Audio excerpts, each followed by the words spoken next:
In this module, we're going to take a look at the area of religion and how sociologists approach this topic of religion. Let's start with the basics of how sociologists look at the term religion. Sociology sees this as a system of beliefs, practices, and philosophical values shared by a group of people. So what are some of the ways in which religion shows up? Well, first of all, it helps us to define the sacred. It tells you what are those things that are considered profane and what are those things that are considered sacred in the society. Things that are very treasured, valued, hold deep-rooted, often very tightly wound moral value, and a lot of focus on a lot of heritage often. Also, it really helps to explain basic things like, well, what is the purpose of life? So, for example, religion often will explain life has a purpose and what the divine might be. It also offers salvation for problems of human existence. Often religion allows a place for people to go who want to make repentance for that error that they may have made, or to seek other forms of guidance and mentoring and purpose in life. And so it offers a lot of salvation for other problems.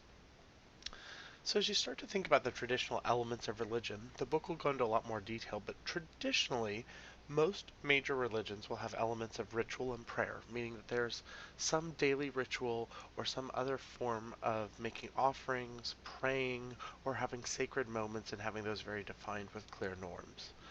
Also, typically religion will have an element of emotion, meaning that for everyone in the religion there's a very compelling feeling of either being overwhelmed by joy, feelings of satisfaction, feeling as though you are part of something, that there's a greater purpose. Then there's also the element of belief. People have to actually believe in the religion. They have to have a belief in something greater than themselves. And often there has to be an element of organization to a religion. If a religion does not have leaders, if there's no mechanism by which to make revenue and be able to actually sustain the religion, often it will quickly fall apart. Now, the book will also talk about the element of magic. And in magic, really, some societies, there's a substitution where magic will kind of step in for religion. So it may be that there's not necessarily a religion, but rather they believe in a supernatural spirit. So magic is nothing more than an attempt to coerce spirits or to control supernatural forces. And so this often is most associated with mythology, but there are still current active societies in which magic, especially in parts of Africa and even in other parts of South and Latin America, in which magic plays a much larger role than religion in some cases. So as you look across the kind of functionalist view on religion, and if you remember, functionalists always say, well, what's the purpose? What does this do for us in society? And if it didn't serve a purpose, it would cease to exist.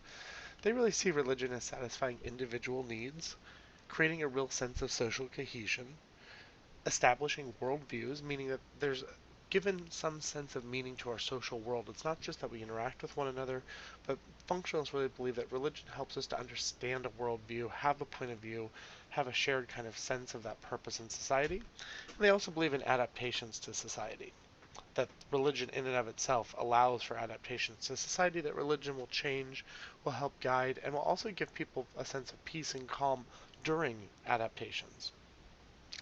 So most of the major religions in the US have a Christian slant to them. Over 70% of the religions followed in the US are typically that of a Christian faith. Here you can see it broken down a little bit further. And then outside of that, there's kind of an unaffiliated or either maybe no religion whatsoever designated, and that's another 22%. But this is an interesting chart to definitely show you, and your book also gives you some statistics around the US as well as then the world religions.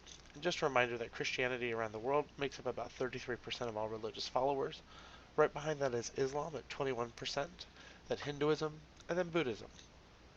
So just remember that humans are really complicated. Religion can also be very complicated, but sociologists look for a lot of the patterns in the religion. We look to the functionalist view about what religion provides to society, and we often also look at other alternatives such as magic.